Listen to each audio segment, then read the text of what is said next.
Добрый вечер. В эфире информационный выпуск Амшип Шахара. Сегодня в программе «Миссия завершена». Посол России в Абхазии Семен Григорьев покинул свой пост. Амра распахнула двери. В Ткварчале открылся новый детский сад.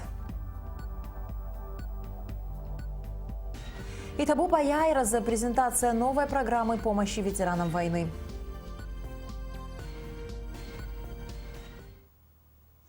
После 10 лет плодотворной работы в качестве чрезвычайного и полномочного посла Российской Федерации в Абхазии Семен Григорьев завершил дипломатическую миссию в нашей стране. Президент Рауль Хаджимба поблагодарил дипломата за проделанную работу и вручил Григорьеву орден Ахтапша первой степени. Семен Григорьев сообщил президенту, что руководством Российской Федерации принято решение о завершении его дипломатической миссии в Абхазии в качестве чрезвычайного и полномочного посла. При этом дипломат отметил, что, покидая Абхазию, в которой он проработал с момента признания независимости Абхазии Российской Федерации в 2008 году, оставляет здесь частичку своего сердца. Не могу сегодня не сказать слова признательности вам, уважаемый Рауль Джумкович, вашим предшественникам на посту президента, всем, кто на разных этапах помогал становлению первой российской дипломатической миссии в независимой Абхазии. И, конечно, главная моя благодарность народу Абхазии, который с неимоверной теплотой и радушием принял посольство России. Чрезвычайным и полномочным послом России в Абхазии Семен Григорьев был назначен указом президента России 25 октября 2008 года. 1 ноября 2012 года он был удостоен звания почетного профессора Абхазского государственного университета. Рауль Хаджимба поблагодарил Семена Григорьева за проделанную работу. Президент отметил большой вклад первого посла России в Абхазии в развитие и укрепление отношений между двумя странами. Я искренне благодарен вам, в первую очередь, как человеку, представлявшего здесь большую, великую Россию. Россию, которая сделала многое для того, чтобы Абхазия была совершенно другой. Признание Абхазии и России для нас является важным историческим шагом, важным событием. И первый человек, который представлял великую Россию здесь, Семен Вячеславович, который сделал все для того, чтобы эти отношения были бы совершенно другими, были бы на другом уровне. Те отношения, которые складывались за эти годы, были самыми активными и в экономике, и в вопросах военной составляющей, в вопросах безопасности в целом. Для нас это важно. И отношение к первому представителю, человеку, который представлял Россию на этапе первых шагов после признания, я думаю, у народа Абхазии останется самые теплые воспоминания. За большой личный вклад в развитие межгосударственных отношений между Республикой Абхазия и Российской Федерацией, укрепление мира и стабильности Рауль Хаджимба наградил Семена Григорьева высшей государственной наградой – орденом Ахтапша первой степени.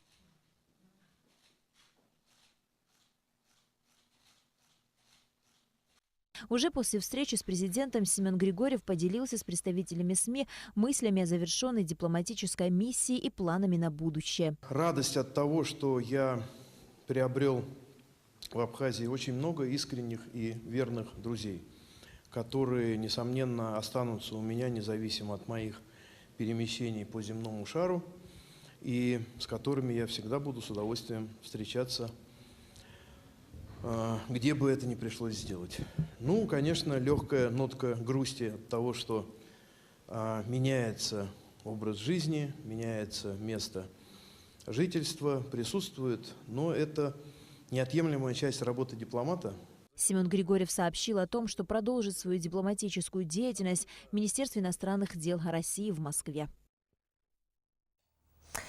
Сегодня в Ткварчале в торжественной обстановке был открыт новый детский сад «Амра». На открытии присутствовали премьер-министр Беслан Барцыц и министр образования Адгур Какоба. Репортаж Ирина Аршба. Без преувеличения долгожданное событие состоялось в Ткварчале. Детский сад «Амра» после длительного ремонта распахнул свои двери для 50 ребятишек. Все вокруг радует глаз. Необычайно красочная сантехника, яркая цветная мебель, аккуратно застеленные кроватки ждут малышей. Кстати, следует отметить, что вся эта мебель произведена местными специалистами. Детский сад может принять 120 детей, но пока здесь набраны только 2 группы из 3. Штат полностью укомплектован. Воспитателей в садик отбирали на конкурсной основе. И что радует, все специалисты молоды и полны энтузиазма. Горожане давно ждали открытия дошкольного учреждения. Родители малышей, безусловно, рады этому событию. Мы уже ждем почти с сентября месяца, чтобы открылся садик. Потому что я тоже вышла на работу с сентября, и мы очень ждали этого дня. Мы рады, что построили такой замечательный садик для наших детей. Наш ребенок вот первый раз в этом году идет в садик.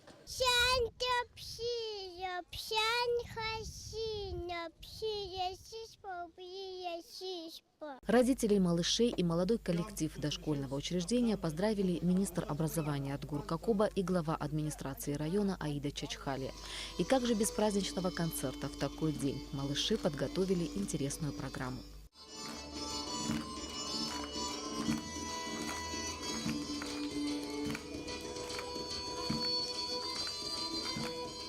И вот долгожданный момент. Виновники события, маленькие хозяева детского сада, перерезают красную ленточку.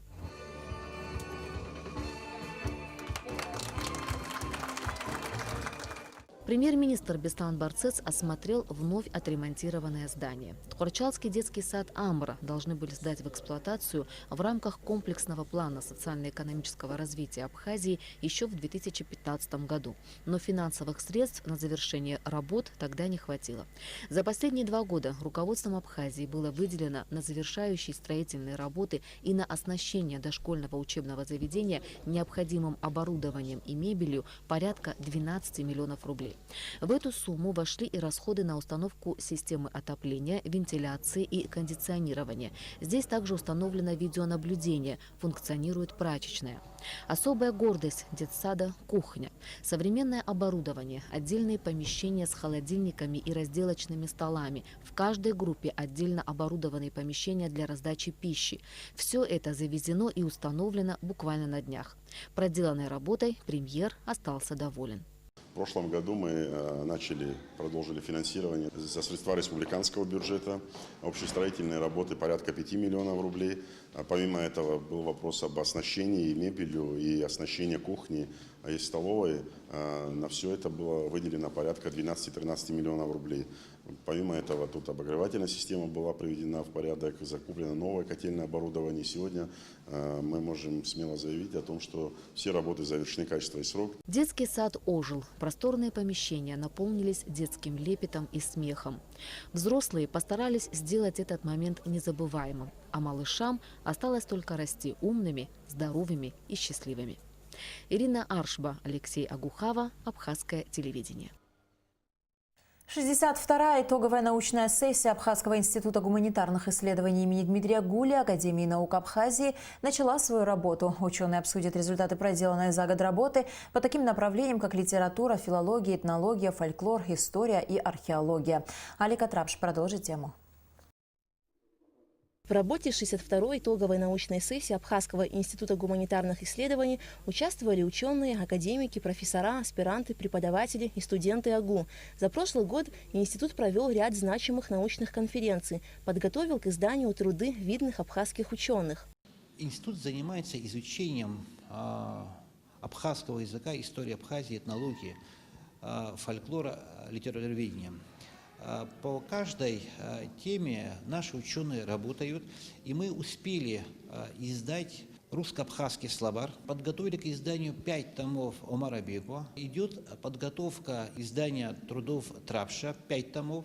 Мы должны подготавливать молодых ученых для того, чтобы изучить историю Абхазии глубже. Для этого будут направлены аспиранты в Институт востоковедения в Москву. Каждый год итоговая научная сессия института посвящена какой-либо теме. Нынешнюю сессию посвятили 80-летию со дня рождения видного абхазского ученого, литературоведа, критика, поэта, переводчика Владимира Цвинария. Выступая с научными докладами, коллеги ученого отмечали, что Владимир Цвинария внес неоценимый вклад в развитие абхазской научной литературы. Владимир Иванович Цвинария, ученый незаурядного творческого дарования, человек высокой эрудиции и человек, который сказал новое слово об абхазской литературе, о классическом наследии нашем национальном. Взять хотя бы монографию, посвященную теории стиха, абхазского стиха. Да, были статьи, были публикации, посвященные этой очень сложной тематике, но он впервые обобщил весь опыт теоретически, и он на основе этой работы защитил докторскую диссертацию в Москве. Владимир Цвинария – автор более 60 научных трудов, основными из которых являются работы по изучению творчества Баграта Шинкуба, очерки по истории абхазской литературы, работы о строении лирических произведений и многие другие. Ученый свободно владел и писал на 3 языках – абхазском, русском и немецком. К его работам часто обращаются молодые ученые Абхазии, России и дальнего зарубежья. Есть такая книжка «Барцкал». Настолько увлекательно, настолько таким ярким стилем, изящным стилем он пишет о структуре абхазской поэтической речи, о пластических образах, природе абхазского стиха, абхазского слова. Конечно, сказывается отсутствие такого великого ученого, такого мастера слова. Итоговая научная сессия Абхазского института гуманитарных исследований продлится еще 3 дня. С научными работами на тему абхазского фольклора, этнологии, искусства, археологии и истории выступят более 30 ученых. Алика Трапш, Астамур Гожба, Абхазское телевидение. Табуп Аяй-Разы, так называется программа помощи ветеранам Отечественной войны народа Абхазии, которые презентовали сегодня в Сухуме. Подробности расскажет Сария Смыр.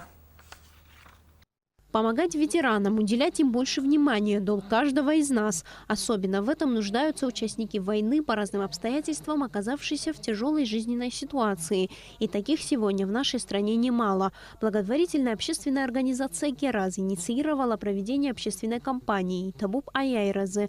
Ее руководитель Тамила Соломка отметила, что проект посвящен 25-летию победы в Отечественной войне народа Абхазии. Несправедливо вообще, когда люди так живут, а когда мы говорим о ветеранах, это несправедливо вдвойне. Поэтому к нашему 25-летию мы решили создать кампанию. С марта по сентябрь у нас будут различные мероприятия, акции. То есть в месяц у нас будет одно мероприятие. Это благотворительные ужины, которые будут проводиться у нас в наших ресторанах и кафе. Это ряд спортивных мероприятий. Уборка памятников, ну и, конечно же, итоговое мероприятие, где любой человек, гражданин нашей страны, сможет проследить динамику нашей работы. В рамках проекта в течение 7 месяцев будет проводиться сбор средств для оказания материальной помощи социально незащищенным ветеранам и их семьям.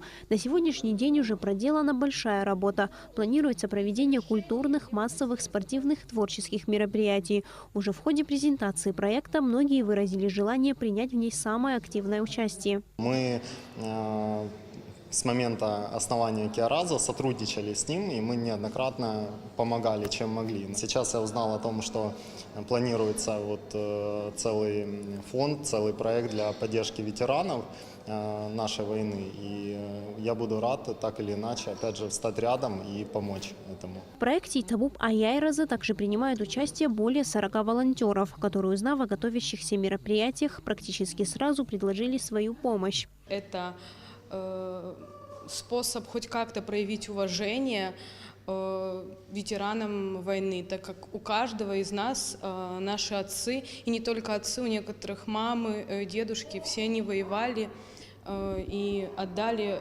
огромную часть здоровья, в лице своего отца, я могу сказать. Мы все с огромным удовольствием в этом поучаствовали, потому что это очень правое и доброе дело. Организаторы проекта надеются, что данная кампания сумеет оказать пусть и небольшую, но необходимую помощь тем, кому она очень нужна. Сария Смыр, Беслан Джинджолия, Абхазское телевидение.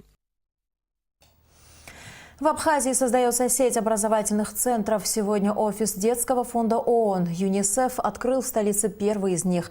Открытие и функционирование сети образовательных центров по всей Абхазии даст возможность проводить различные тренинги и обмениваться опытом. Это позволит использовать современные технологии во время образовательного процесса. Учителя средних школ смогут использовать образовательные центры в любое время.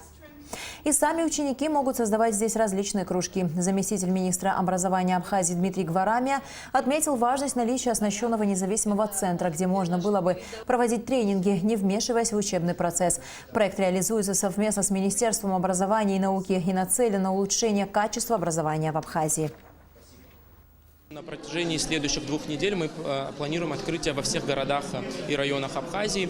У нас в общем будет 8 образовательных центров, которые полностью, мы в дальнейшем планируем их преобразовать в такую единую сеть, которая будет оказывать всячески необходимую поддержку и помощь районным отделам образования, Министерству образования, так как учителя, которые будут работать в этих центрах, они смогут стать местными, как сказать, тренерами, те люди, которые будут в дальнейшем проводить различные мероприятия, связанные со сферой образования. И мы очень надеемся, что эти центры в дальнейшем получат большую поддержку и будут широко использоваться, потому что действительно мы постарались внедрить в них самые современные технологии, которые необходимы для того, чтобы можно было проводить различные интерактивные мероприятия.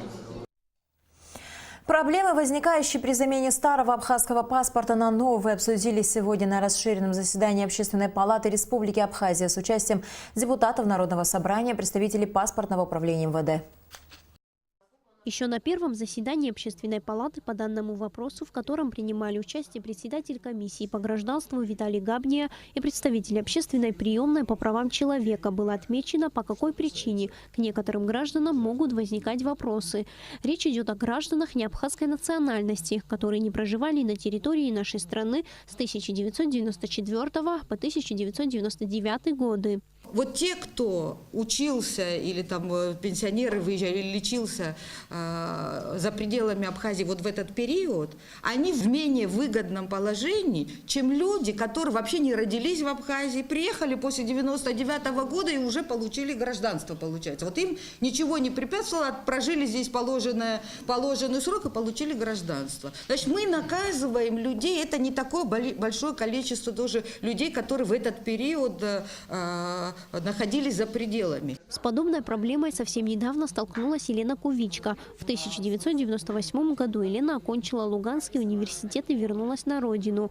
Буквально несколько месяцев назад женщина обратилась в паспортно-визовую службу обменять паспорт старого образца на новый. Однако ей было отказано. Сотрудники паспортно-визовой службы объяснили женщине, что ей необходимо пройти процедуру восстановления гражданства. Если мне нужно проходить процедуру восстановления гражданства, каким-то образом я это гражданство потеряла, несмотря на наличие паспорта абхазского, который у меня совершенно легально есть, и не доказано, что он мне выдан каким-то образом неправильно. Да? То есть процедуры лишения гражданства не было. Я отказалась проходить процедуру восстановления гражданства. На сегодняшний день данный закон создает множество проблем, и его необходимо доработать, считает юрист Олег Папаскири. По его словам, закон создан в 2005 году, чтобы контролировать процесс выдачи паспортов гражданам грузинской национальности, сегодня приобрел совершенно другое значение. Текущая практика, она сложилась неудачно, никакой пользы она не принесла. Более того, вменять человеку, что он получил паспорт вот в те годы незаконно, но сегодня мы не имеем ни одного дела, заведенного по тому периоду, где сказано, что вот были работники, которые дали паспорта незаконно. Я думаю, что стоит просто более осмысленно этот закон проанализировать, понять, что он направлен на интересы государства, на интересы общества, а не на его разделение. По словам депутата парламента Батала Тапагуа, несмотря на принятый в 2005 году закон, до определенного времени у граждан неабхазской национальности не возникало никаких проблем с заменой паспорта. Предпосылкой ужесточения данного закона стали события, связанные с незаконной выдачей паспортов жителям Галского района. Те граждане, которые абхазской национальности, по другой статье автоматически получают, поэтому они туда не попадают. Здесь никакой законодатель не нарушает Конституцию, ни закон о гражданстве, здесь этого нет. И я прошу вот этот вопрос немножко ставить не в ракурсе того, что какая-то национальность получает, какая-то не получает, а что это просто, скажем так, непредусмотренные законодательные моменты, которые определили именно тех людей, которые не подпадают под статью о национальности. На сегодняшний день процедура замены общегражданского паспорта занимает не более 2 недель. Однако в отношении граждан неабхазской национальности проводится дополнительная проверка, что занимает больше времени. По поводу касающихся проверок прямо скажем, грузинской национальности, мы, не получив запроса на ответ со службы госбезопасности, не можем принять никакого решения по тому или иному лицу. Немножко затягивается, потому что, прямо скажем, нагрузки на службу госбезопасности уже большие. То есть у них идут проверки и по Гальскому району, также по всей республике. Они по возможности идут нам навстречу. По итогам заседания было предложено внести в закон определенные поправки, которые смогут определить отношение к людям, учившимся или проходившим лечение в указанный период за пределами Абхазии. Зария Смыр, Саида Ухава, Абхазское телевидение. Квалификационная коллегия судей Республики Абхазия объявляет о приеме заявлений лиц, претендующих на занятие вакантной должности судьи Гагарского районного суда – 1 единица, Сухумского городского суда – 2 единицы. Прием заявлений кандидатов на должность судьи осуществляется в помещении Министерства юстиции с 21 марта по 4 апреля включительно. И в завершении выпуска о погоде. По сообщению Гидрометцентра, завтра в Абхазии ожидается облачная погода с прояснениями ночью и утром, ливневый дождь с грозой, днем осадки прекратятся. Температура воздуха ночью 9-14, днем 12-17 градусов, температура морской воды 11 градусов.